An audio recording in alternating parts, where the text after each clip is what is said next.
안녕하세요. 오늘도 사연살롱을 찾아주셔서 감사합니다. 저는 40대 후반의 여성이에요. 어릴 적 엄마가 돌아가신 후 아버지가 재혼하시면서 외할머니에게 맡겨졌어요. 원래 외할머니를 잘 따랐던 저는 낯선 새엄마와 사는 것보다 외할머니와 사는 게 훨씬 낫다고 생각했죠. 그래서 아버지와 떨어져 있어도 많이 외롭거나 하지 않았어요. 아버지하고 큰 정 없이 살았기 때문에 더 그랬던 것 같아요. 저는 외할머니의 보호 아래서 행복하게 자랐어요. 외할머니는 증조 외할머니가 하시던 국밥집을 그대로 물려받아서 장사를 하셨는데 워낙 국물 맛이 좋다고 소문이 나서 단골들이 제법 많았어요. 그런 외할머니의 영향으로 요리에 관심이 많았고 고등학교 때 진로를 요리사로 정하게 됐어요. 외할머니는 제가 요리사가 되는 걸 반대하지 않았지만 대학은 나와야 된다고 하셨어요. 뭘 하든 요즘 세상은 대학 졸업장이 있어야 되는 거야. 너 대학 보낼 돈은 있으니까 등록금 걱정은 하지 말고. 할머니, 요리사는 일찍 시작해서 밑에서부터 배워야 되잖아.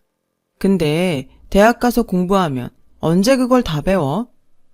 넌 취직 생각은 안 하는 거야? 제대로 된 데 취직하려면 대학 졸업장이 필요한 거야. 전문대에는 조리과도 있다는데 거기 가면 되잖아. 외할머니의 설득에 저는 전문대 호텔 조리학과에 들어가게 됐어요. 그러면서 새벽에는 외할머니 식당 일을 돕고 낮에는 아르바이트를 하며 학교를 다니는 생활을 시작했죠. 몸은 피곤했지만 좋아하는 일을 하다 보니 힘든 줄도 모르겠더라고요. 저는 한식 조리사 자격증과 양식 조리사 자격증을 따고 학교도 졸업하며 취직을 했어요. 당시에는 잘 없던 건강식 스타일의 한식 레스토랑이었어요. 고급 레스토랑이라서 잘 사는 손님들이 많았죠. 저는 거기서 부주방장이 될 때까지 일을 했어요. 그러다가 남편을 만나게 됐어요. 남편은 변호사였는데 동료 변호사들과 자주 오곤 했어요. 솔직히 제가 먼저 남편한테 끌려서 서비스도 더 주고 일부러 나가서 인사도 했었죠. 남편은 깔끔한 인상에 양복이 잘 어울렸어요. 그런 제 마음을 알고 남편도 제게 다가왔고 얼마 안 가서 사귀게 됐어요. 외할머니한테는 사귀고 6개월쯤 지나서야 말씀드렸어요. 그랬더니 외할머니는 네가 직업 좋은 남자를 만나서 좋긴 한데 변호사면 집안이나 학교를 따질 것 같아서 걱정도 되는구나. 할머니, 우리 아직 결혼 얘기할 정도는 아니야. 걱정하지 마. 그리고 그런 거 따지면 나를 만나겠어? 라고 말은 했지만 저도 은근히 불안했어요. 그 사람이 저와 만나는 걸 좋아하는 것 같긴 한데 결혼에 대해 어떤 내색도 하지 않았거든요. 저는 결혼하고 싶은 마음이 있었기 때문에 그 사람 마음이 궁금했어요. 어느 날 저는 결심을 하고 남자에게 물어봤어요. 성욱 씨, 혹시 나랑 결혼할 생각 있어? 우리 만난 지 6개월이 넘었는데 아무것도 안 정하기엔 좀 그렇잖아. 물론 6개월이 짧다면 짧을 수도 있지만 나한테는 안 그래. 앞으로도 계속 이대로 지낼 거면 난 좀 생각을 해봐야 될 것 같아. 라고 하자 남자는 당황해서 사실 내가 더 생각을 정리한 다음에 말하려고 했는데 현주 네가 먼저 그렇게 얘기하니 나도 결정을 해야겠네. 내일 다시 만나서 얘기하자. 라는데 가슴이 덜컹 내려앉더군요. 제가 괜히 섣불리 결혼 얘기를 꺼내서 이대로 헤어지게 되면 어쩌나 그런 마음이 들었거든요. 그렇게 밤새 잠도 못 자고 하루 종일 불안해하며 약속 시간만 기다렸죠. 그러나 제 걱정과 달리 남자는 제게 반지를 건네더군요. 이런 건 제대로 형식을 갖춰서 해야 되잖아. 현주야, 나랑 결혼하자. 라는데 저는 너무 좋아서 어쩔 줄을 몰랐어요. 외할머니는 인사하러 온 그 사람을 따뜻하게 맞아주셨어요. 이렇게 누추한 데까지 찾아와줘서 고마워요. 우리 현주 마음 아프지 않게 하는 거랑 고생만 시키지 말아요. 걱정 마세요, 할머니. 잘 살겠습니다. 저는 그 말이 참 든든해서 좋았어요. 하지만 외할머니는 남자가 간 다음에 걱정을 하셨죠. 사람이 좀 차가운 것 같은데 정말 괜찮겠어? 아니야. 보기엔 저래도 안 그래. 괜찮아. 그렇다면 다행이지만 사람은 마음이 따뜻해야 되는데 하긴 만나는 네가 더 잘 알겠지. 라며 저를 믿어주셨어요. 하지만 남자의 부모님은 저를 보자마자 싫은 티를 냈어요. 특히 어머니가 그랬죠.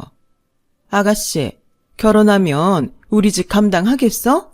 우리 집에 전문대 나온 사람 없거든. 서울에서도 이름 있는 데만 나왔는데 아가씨는 전문대에 직업도 요리사라며?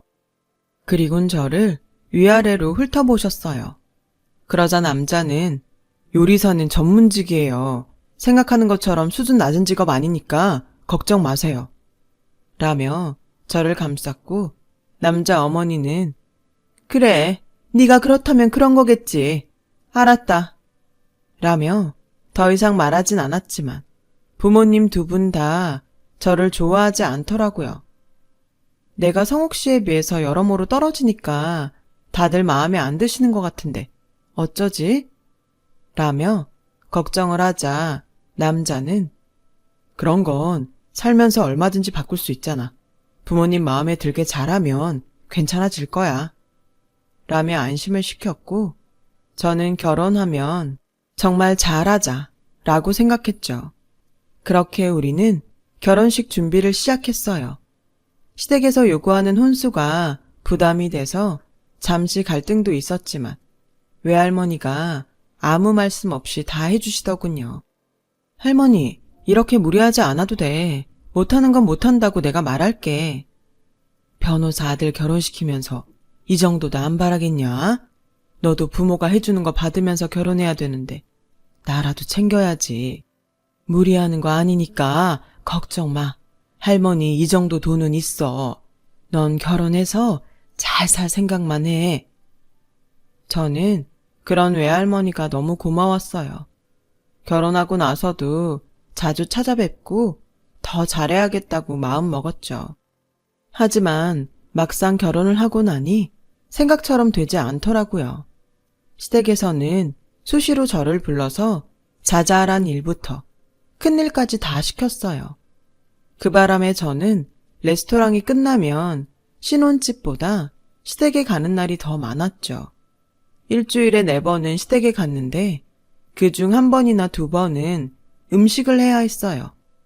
그런 날은 직장에서 음식을 하고 시댁에 가서 또 해야 하니 정말 진이 빠지더라고요. 어머니, 제가 직장에서 음식을 만들다 보니까 여기 와서 또 하면 너무 지쳐서요. 다음 날에도 지장이 있어요. 제가 쉬는 날 집에서 만들어서 갖다 드리면 더 좋을 것 같은데요. 넌 요리사라며 그게 뭐 그렇게 어렵다는 거니? 그냥 하기 싫으면 하기 싫다고 하지. 변명도 참 가지가지다. 그게 아니에요. 다음날 출근해서 일에 지장이 생겨서 그래요. 그러니 양해 좀 부탁드릴게요. 듣기 싫다. 그렇게 하기 싫으면 하지 마. 누가 들으면 내가 되게 부려먹는 줄 알겠다. 이깟 것도 못할 거면서 결혼 전엔 잘한다고 이빨린 소리랬니? 저는 더 이상 아무 말 못하고 죄송하다고만 했어요. 집에 와서 저는 속상한 마음에 남편에게 얘기했어요. 위로를 해줄 줄 알았던 남편은 그러게 비유 좀 잘 맞추지. 그런 것도 하나 못해? 괜한 문제 일으킬 일 좀 하지 말라고. 라며 냉정하게 말하더군요. 너무하는 거 아니야? 문제를 일으키다니. 나도 직장에서 일해야 되는데 요새는 거의 시어머니 수발만 들고 있다고. 그게 얼마나 힘든 줄 알아? 그거 원래 당신이 하는 일이잖아. 음식 만드는 거 좀 더 만든다고 뭐 그렇게 난린지. 엄마가 왜 그러셨는지 알겠다. 음식이라고 다 똑같은 줄 알아? 식재료도 다르고 만들 때마다 다 신경 쓰인다고. 그 정도도 못하면 요리사라고 하지 말아야지. 당신 프로가 뭐 그래? 라는데 정말 말이 안 통한다는 걸 깨달았어요. 남편은 결혼 전 제가 기대했던 사람이 아니더군요. 저와 집안일에는 무심했고 자기 일만 중요하게 생각했죠. 신혼생활 3개월도 안 돼서 제 결혼 생활은 흔들리기 시작했어요. 외할머니가 제가 결혼할 때 신경 쓰신 걸 생각하며 어떻게든 잘 살아보려고 애썼어요. 시어머니가 저를 전문대 출신에 요리사라고 노골적으로 무시해도 어쨌든 제가 남편보다 부족하니까 이해하려고 했고요. 하지만 그럴수록 시어머니는 더 했고 남편은 신경도 안 썼어요. 제가 하소연이라도 하려고 들면 듣기 싫다며 자리를 피해버렸죠.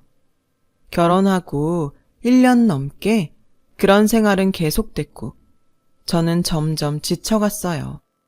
그러다가 시어머니가 집에서 모임을 한다고 저에게 회사를 빠지고 오라고 하는 일이 생겼어요.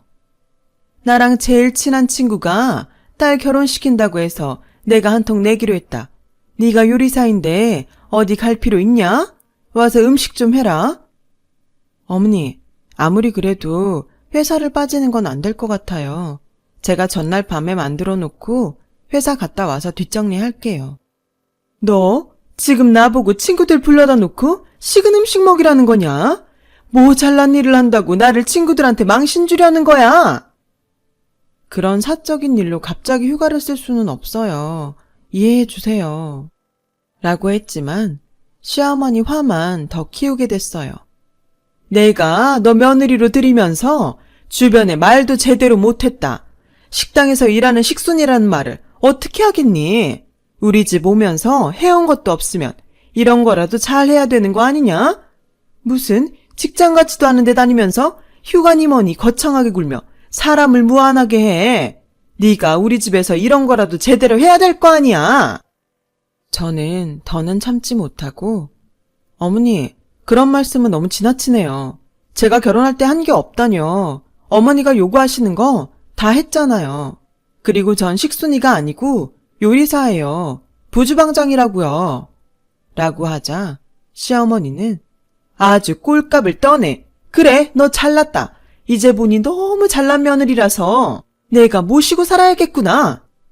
라며 문을 탕 닫고 방으로 들어가 버렸어요.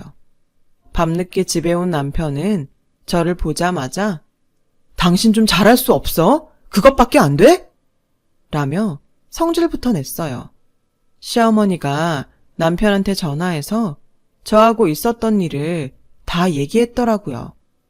내가 뭘 더 해야 되는데, 그리고 식순이니 직장 같지도 않다느니 그런 말 하는 것까지 내가 참아야 돼? 왜 당신네 식구들은 나를 조금도 인정하지 않으면서 나한테만 잘하라고 하는 건데? 당신네 식구들? 말 참 기분 나쁘게 하네. 여태까지 그런 식으로 생각했던 거야? 그러니까 당신 가족 아니다 이거지? 하긴 그러니까 결혼하고 1년 넘도록 부모님 마음에 들게 하는 게 없지. 솔직히 당신 직장이 호텔 레스토랑도 아니고 엄마 입장에서는 말하기 부끄러운 건 사실이지. 안 그래? 내 직장이 어때서? 거기 우리나라에서 손꼽히는 곳이야. 알아? 그리고 내가 당신 부모님 마음에 들려고 결혼했어? 난 당신하고 결혼한 거잖아. 라고 하자 남편은 저를 한심하다는 듯 보며 내가 당신이랑 결혼하기로 결정한 건 나 신경 안 쓰게 집안일도 잘하고 우리 집에도 잘할 것 같아서였어. 단순하니까 피곤하게 하지 않을 테고. 근데 하나도 제대로 되는 게 없으니 내가 이 결혼을 왜 유지해야 되나 싶다. 저는 너무 충격을 받아서 아무 말도 할 수 없었어요.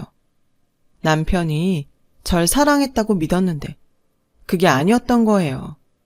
저는 그날 밤 혼자 이불을 뒤집어 쓰고 외할머니를 부르며 펑펑 울었어요. 그리고 다음날 출근을 했다가 왔는데 집에 제 물건만 싹 없어졌더라고요. 너무 놀라서 어쩔 줄 모르고 있는데 시어머니한테서 전화가 왔어요. 우리 성욱이 선짜리 들어왔다. 아주 좋은 집안이야. 그런데 네가 계속 옆에 있으면 되겠니? 솔직히 네가 지금 우리 집에 무슨 도움이 되니? 너도 생각을 해봐. 이만큼 살아도 안 맞으니? 이제 그만 헤어지는 게 맞다고 본다. 어머니, 이건 말도 안 돼요. 저랑 성욱 씨 결혼했잖아요. 제가 아내예요. 그러자 시어머니는 내가 너네 혼인신고 안 했어. 너 같은 애랑 결혼하는데 이 정도 보호장치는 해야지. 너도 손해볼 거 없지 않니? 네가 해온 가구들도 시간 될 때 다 가져가라. 라더니 전화를 끊어버렸어요. 제가 법적으로 남편과 아무 사이가 아니었다는 데에 충격을 받았죠. 더 힘들었던 건 그걸 남편도 알고 있었다는 거였어요. 저는 그렇게 쫓기듯 외할머니한테 돌아왔어요. 외할머니는 아무 말 없이 울기만 하는 저를 그저 안아주기만 하셨죠. 저는 다니던 레스토랑도 다 정리하고 할머니 옆에서 지냈어요. 그때는 도저히 창피해서 제가 알던 사람들을 만날 수가 없었거든요. 그렇게 할머니와 붙어있게 되면서 할머니가 만드시는 국밥이나 김치 비법을 완전히 손에 익힐 수 있었어요. 그렇게 바쁘게 지내던 어느 날 외할머니가 갑자기 쓰러지신 거예요. 뇌출혈이었는데 외할머니는 뇌 부종이 너무 심해서 수술 후에도 뇌압을 낮추려고 노력했지만 결국 돌아가시고 말았어요. 평소에 머리가 아프다며 두통약을 자주 드셨는데 그때 병원에 모셔왔더라면 하는 후에 장례식 내내 통곡을 하며 지냈어요. 며칠 동안 가게 문도 닫고 방에 누워서 울기만 하다가 외할머니가 쓰던 가계부를 보게 됐어요. 거기에 저 보라고 음식 레시피를 서툴게 써놓은 종이가 있더라고요. 저는 그걸 보며 마음을 다잡았어요. 증조 외할머니 때부터 내려온 가게가 제 손에서 다치면 안 된다는 생각에 정신이 번쩍 나더라고요. 다음 날부터 저는 외할머니가 계실 때처럼 새벽에 일어나서 음식을 준비하고 가게 문을 열었어요. 저희 가게가 오래됐지만 꽤 규모가 있어서 저 혼자 하려니 처음엔 굉장히 힘이 들었죠. 외할머니는 이걸 어떻게 혼자 했나 싶기도 했고요. 그러나 곧 일이 익숙해졌고 저는 홀에서 일할 사람들만 뽑아서 가게를 운영했어요. 그런데 어쩌다 젊은 사람들이 가게에 왔다가 우리 음식을 블로그에 올리게 됐는데 일이 잘 풀리려고 그랬는지 그게 소문이 나는 바람에 가게의 손님은 점점 많아졌어요. 저는 음식의 질을 떨어뜨리지 않으려고 하루에 제한된 양만 판매를 하다가 너무 많은 사람들이 그냥 돌아가는 것 같아서 주방 사람들을 더 뽑게 되었죠.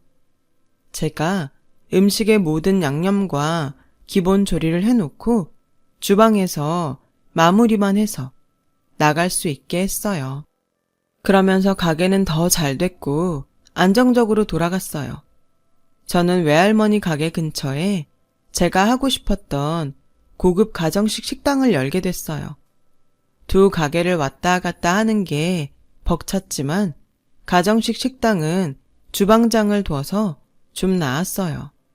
가정식은 반찬이나 간단한 음식들을 포장해서 팔게 됐고 국밥집도 그렇게 팔아달라고 해서 저는 외할머니 음식 맛이 변하지 않도록 포장해 가도 같은 맛이 날 수 있게 노력했습니다. 그렇게 몇 년이 지나도 음식 맛이 변하지 않게 노력한 덕에 두 가게는 점점 더 번창했어요. 그러다 우리 가게들을 프랜차이즈로 만들지 않겠냐는 제안을 받았는데 아무리 생각해도 그건 아닌 것 같았어요.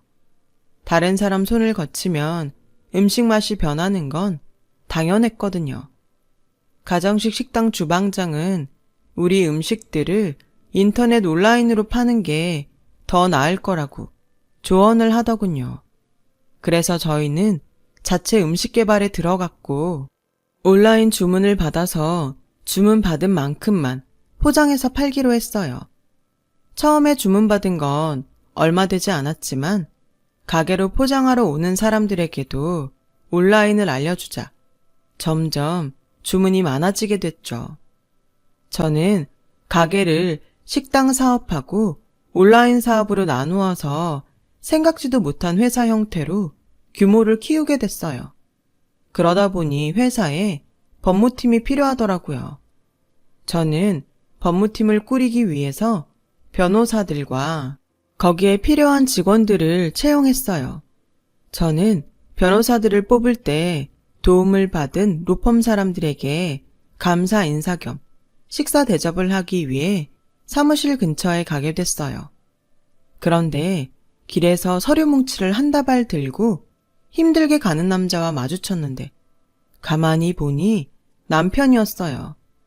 깔끔하고 단정했던 남편은 전과는 너무 다르게 후줄근한 차림이었고 표정도 지치고 피곤해 보였어요. 남편은 저를 보더니 놀라서 아래 위로 훑어보며 당신이 여기에 어떻게 라며 말을 잇지 못하더군요. 저는 제 차림새를 살피는 눈초리가 기분이 나빠서 대답도 하지 않고 레스토랑으로 들어갔어요. 그리고 며칠 후 남편이 제가 있는 곳까지 찾아왔어요. 서울 근처가 아니라 꽤 먼 거리인데 어떻게 왔더군요. 당신 회사 차리면서 법무팀 만들었다며. 그런 일이 있으면 나한테 연락을 했어야지. 어떻게 꾸린 거야? 내가 좀 봐줄까? 저는 정말 너무 어이가 없었죠. 그쪽이 상관한 일 아닌데요. 바쁘니까 이만 가주세요. 라고 하자 남편은 다급하게 전에 일은 그만 잊자. 우리가 그땐 사정이 있었잖아. 이제부터라도 다시 잘해보자고. 뭘 잘해봐? 댁 어머니한테 비위 잘 맞추고 시키는 대로 하는 거? 정말 뻔뻔하고 가증스럽네. 라고 면전에다 내뱉고 더는 상대하지 않았어요. 제가 좀 알아보니 남편이 친구 변호사와 동업을 해서 로펌을 열었는데 그때 맡은 형사사건에서 증인이나 수사기관에 돈을 건네려다가 적발됐고 그걸 그 친구가 남편한테 다 뒤집어 씌워서 변호사 자격증이 박탈됐다는 거였어요. 지금은 아는 사람 사무실에서 일반 직원으로 일을 하는데 그날 저하고 우연히 마주쳤던 거죠. 자기 처지가 그렇게 됐는데도 여전히 변호사인 척하며 자기가 봐주겠다니 정말 자존심 하나는 대단하다는 생각이 들더군요. 그리고 얼마 후 저는 전화 한 통을 받았어요. 서울의 유명한 갈빗집이었는데 설거지하는 할머니가 자기가 접시를 다 깨트려 놓고 저와 잘 안다며 오히려 호통을 쳤다는 거였어요. 무슨 영문인지 몰라서 일단 서울로 갔죠. 그랬더니 앞치마를 두른 꾀지제한 할머니가 뛰쳐나와서 제 손을 덥석 잡는데 시어머니였어요. 왜 이렇게 늦었어? 기다리다가 눈 빠지는 줄 알았다. 저 사람들한테 내가 어떤 사람인지 얘기 좀 해주라. 아주 사람이 이러고 있다고 우습게 여기는구나. 저는 냉정하게 손을 빼고 식당 사람들한테 무슨 일인지 물어봤어요.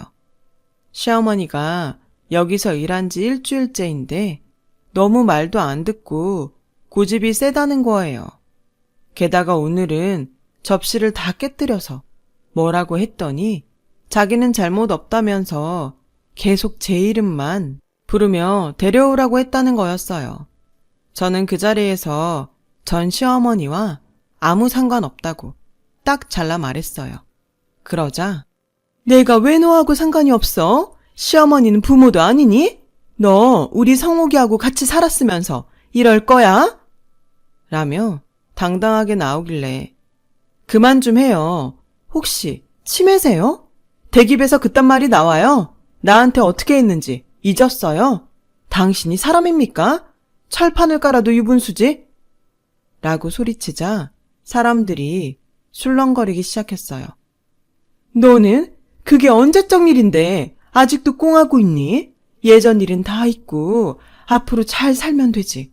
안 그래? 진짜 답이 없는 사람이네. 내가 당신 아들하고 1년밖에 안 살았고 그것도 벌써 거의 10년은 돼가는데 이제 와서 왜 이래요? 대개 아들 나 나간 다음에 선본다더니 그건 잘 안 됐나 보죠? 우리 할머니가 피땀 흘려 번 돈으로 해오라는 혼수 다 해가고 전세로 얻어준 집 그 안에 가구 다 채워놨더니 나보고 나가라면서 그 가구도 다 가져가라고 했잖아요. 당신이 얼마나 악랄하게 굴었는지는 생각도 안 하고 뭐가 어째요? 여기요. 이 할머니 계속 말도 안 되는 소리 하면 경찰 부르세요. 전 모르니까요. 라고 하자 시어머니가 다시 제 손을 잡더군요. 당장 이 손 놔요. 여기서 더 망신당하고 싶어요? 그제야 시어머니는 주변에서 자기를 쳐다보며 수근거리는 걸 깨닫고 제 손을 슬그머니 놓았어요. 그때 남편은 제가 나간 후 몇 차례 선을 보고 의사와 결혼을 했다고 해요. 하지만 남편의 변호사 자격증이 취소되자 바로 짐을 싸서 집을 나갔다고 하더군요. 저는 이것도 다 하늘에서 외할머니가 갚아줬다는 생각이 들었어요. 결혼해서 1년 좀 넘게 살았지만 너무 고생도 많이 하고 수모도 많이 당했거든요.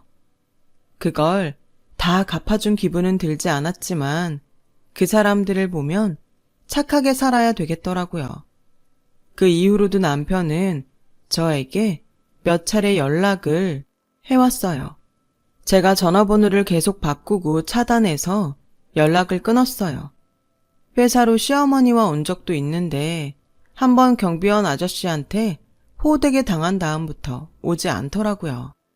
그게 벌써 몇 년 전 일이네요. 30대 초반에 결혼을 잘못해서 어려웠지만 외할머니가 남겨주신 귀한 유산으로 다 극복하고 더 값진 인생을 살게 된 것 같아요. 지금은 만나는 사람은 있지만 결혼을 할지는 아직 모르겠네요.